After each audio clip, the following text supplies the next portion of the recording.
بسم اللہ الرحمن الرحیم نحمدہ ونصلی علی رسولہ الکریم عن ابی ہریرہ رضی اللہ عنہ قال قال رسول اللہ صلی اللہ علیہ وسلم احب عبادی الی اعجلہم فطرہ۔ حضرت ابو ہریرہ رضی اللہ عنہ سے روایت ہے کہ حضور نبی کریم صلی اللہ علیہ وسلم نے ارشاد فرمایا کہ اللہ تعالیٰ کا ارشاد ہے، میرے بندوں میں سب سے زیادہ پیارا وہ بندہ ہے جو وقت ہو جانے پر افطار میں جلدی کرے۔ عن خالد بن زید رضی اللہ عنہ قال قال رسول اللہ صلی اللہ علیہ وسلم من فطر صائما او جہز غازیا فلہ مثل اجرہ۔ حضرت خالد بن زید رضی اللہ عنہ سے روایت ہے کہ حضور نبی کریم صلی اللہ علیہ وسلم نے ارشاد فرمایا، جس کسی نے کسی روزے دار کو افطار کروایا یا کسی مجاہد کو جہاد کا سامان مثلا اسلحہ وغیرہ دیا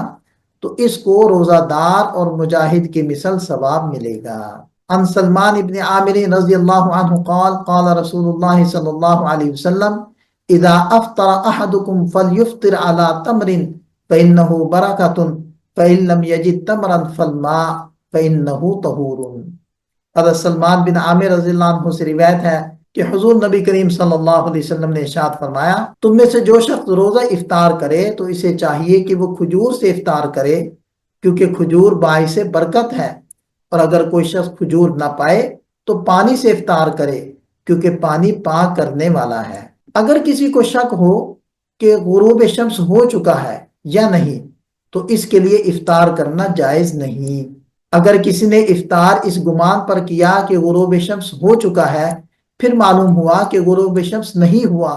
تو روزہ اس کا نہیں ہوا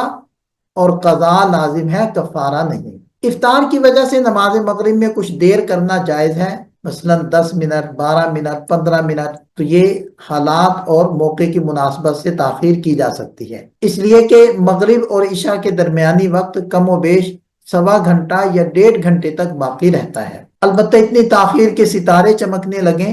یہ بالاتفاق مکروہ تحریمی ہے۔ بعض لوگ افطاری کے موقع پر جب ایک سے زائد افراد جمع ہوں تو روزہ کھولنے سے پہلے اجتماعی دعا کو ضروری سمجھتے ہیں، حالانکہ اس موقع پر اجتماعی دعا کو ضروری سمجھنا درست نہیں۔ بعض گھروں میں افطاری کی تیاری میں لوگ اور خاص کر عورتیں اتنی مشغول ہو جاتی ہیں کہ افطار سے پہلے چند لمحات بھی دعا کے لیے میسر نہیں ہوتے، حالانکہ یہ دعا کی قبولیت کا وقت ہے، بلکہ بعض اوقات افطار بھی ہو جاتا ہے مگر افطاری کی تیاریاں چل رہی ہوتی ہیں۔ اول تو بغیر ضرورت و مجبوری کے اتنا اہتمام اور غلو کرنا ہی مناسب نہیں، لہذا مناسب تیاری ذرا پہلے کر کے دعا کا مقبول وقت حاصل کیا جائے۔